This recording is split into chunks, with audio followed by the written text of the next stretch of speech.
Alright, last week ahead of the month and the last full week of the Super Adventure Box Festival. So make sure you go and get your final few bauble bubbles, unlock some of the new skins, and of course don't forget about your weekly trade-ins. Nothing much changed for these, by the way. Just get every single one you can in order of profitability as listed on Fast Farming. And if you're looking for maximum profit, it might be worth hanging on to the Draconic Lodestones and maybe even the Golem-Buster weapon chests for just a bit longer. Now, there's no guarantee as to what will happen to their prices, but the Lodestones lost a good 2 to 3 gold in value since the start of the festival due to a significant increase in their supply, although things are already slowly returning back to normal. So it wouldn't surprise me if we'll see them back at 16 gold after this and next week's trade-ins. And the same thing can be said about the Golem-Buster weapon chests, by the way, although we don't have as much data for these as they're still a relatively new addition to the game, which does make it a bit harder to predict what's gonna happen next. On the one hand, it would make sense to me if they would go back up to 30 silver as soon as you can't get them from the weekly vendor anymore. But in the end, it's gonna come down to whether people will want to continue buying these throughout the year.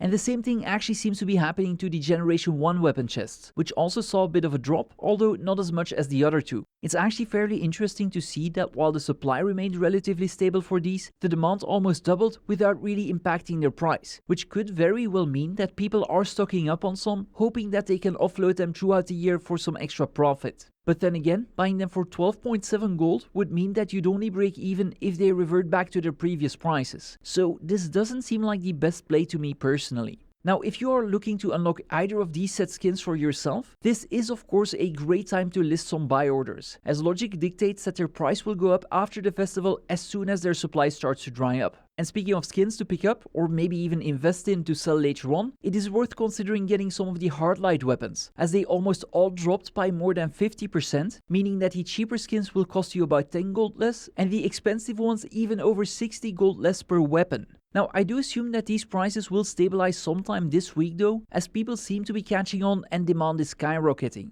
I mean, even if you'd buy the Hardlight rifle at 47 gold right now, that would still be 9 gold of profit if you then instantly sell them once they're back to 66 gold. I also want to point out that if you plan on investing in these to sell later on, that it might take some time for them to actually sell though, as most of these skins sell in rather low volumes. So don't go spending any gold that you can't miss for a couple of weeks. If you do have more gold than you know what to do with though, this seems like a pretty easy choice to me. Mystic coins and Amalgamated Gemstones weren't impacted that much by this festival, which does make sense as you can get 3 of each per week from the vendor and the game already has more than enough other ways to acquire these on a weekly basis. If you need help getting Mystic coins yourself, then go and check out my guide in the pinned comment where I go over just about every single way. But generally, you'll want to buy 10 per week from the strike vendor, for which you should have enough currency if you do the daily strikes, and you can get another 7 from the leyline anomaly every day, which only takes about 5 minutes. You can of course get way more of them, but that's gonna require a higher time commitment, as they can randomly drop from fractal chests, and you can also get some from the gold and diamond chest in World v World, or winning the monthly automated tournaments in PvP.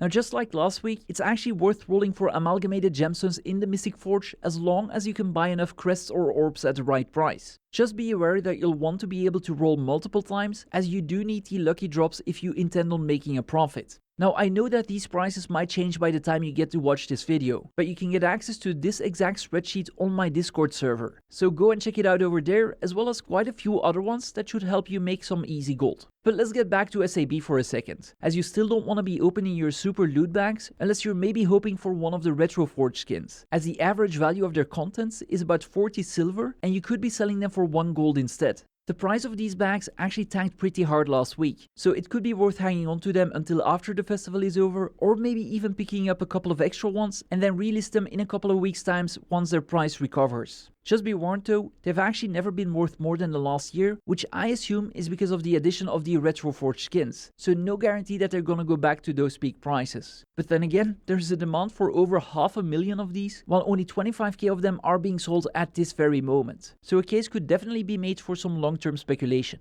And that's about everything for SAB, so let's take a look at Rift Hunting, which is kinda okay this week, as we're gonna get the Straits of Devastation, the Elon Riverlands, and the Domain of Isten. And this last one is actually pretty decent if you wanna farm some volatile magic or karma. Although the amounts that are gonna drop won't be enough to compete with the map bonus rewards that you would get from Corteria maps. And while the Straits of Devastation offers these, they're not particularly great this week, and even downright bad after they roll over on Thursday.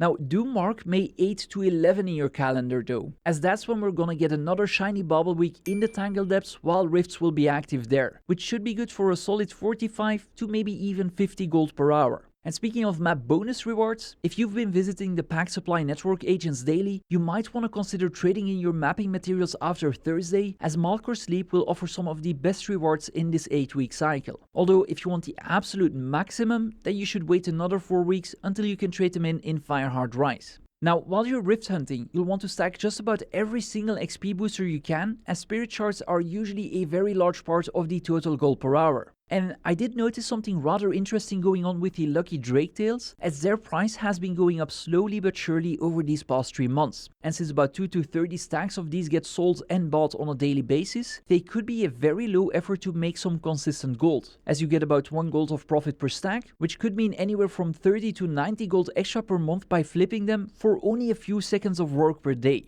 And while we're on this subject, here's another fun one to flip weekly. Every Monday raids reset, and a lot of people will clear Ring 1, where you can fight Gorseval, who has a low chance to drop a Ghostly Infusion. So chances are that if you have a buy order listed, this will get filled at the start of the week, which you can then relist for an easy 7 gold of profit. And since up to 20 of these can sell on any given day, it'd be once more pretty low effort to make some extra gold that's really gonna start adding up over time.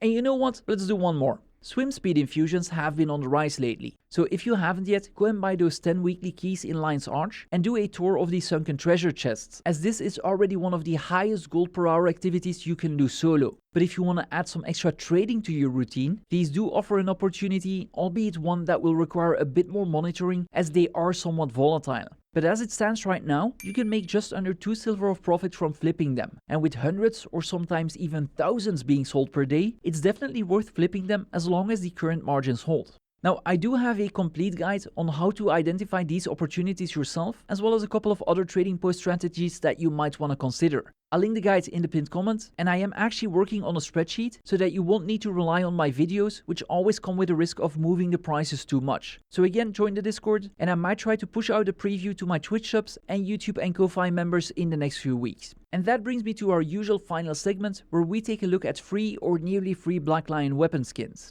Last week, I already mentioned the Steel Lotus skins still being fairly cheap, despite not being in the current rotation anymore. And while they're still not that expensive, it's gonna be hard recouping their cost if you instantly buy all of them. But these aren't the only ones you can pick up for cheap though, as both the Snow Garden set, which is actually the rare drop, and the Abyss Stalker sets have come down in price quite significantly now that they've been in rotation for a bit longer. Now, my own personal strategy to pick these up as cheaply as possible without unlocking about half of the sets before realizing that the other half of my orders are stuck on the TP is by putting in buy orders for all of the skins, and as soon as enough of them fill, or whenever the big ticket ones fill, I then just instantly buy the few remaining ones. This usually helps me still recoup almost all of my costs after selling the vintage boxes without the risk of some of the orders getting stuck. Now, another way, which should theoretically get you more of your gold back or even turn into a nice profit, would be to invest the tickets into whatever skin set is currently on rotation and then selling those as soon as their cost doubles, which in this case would mean the Imperial Everbloom skins, which have actually been available through the vendor for so long now that I thought they would make way for a new set about a month ago. So I'm not sure when ANET plans on rotating these out, but if you don't necessarily need your gold back straight away, this should still be a very valid strategy. And that's it. Well, actually, I'd love to ask you for one more thing, and that is to hit the subscribe button if you haven't yet.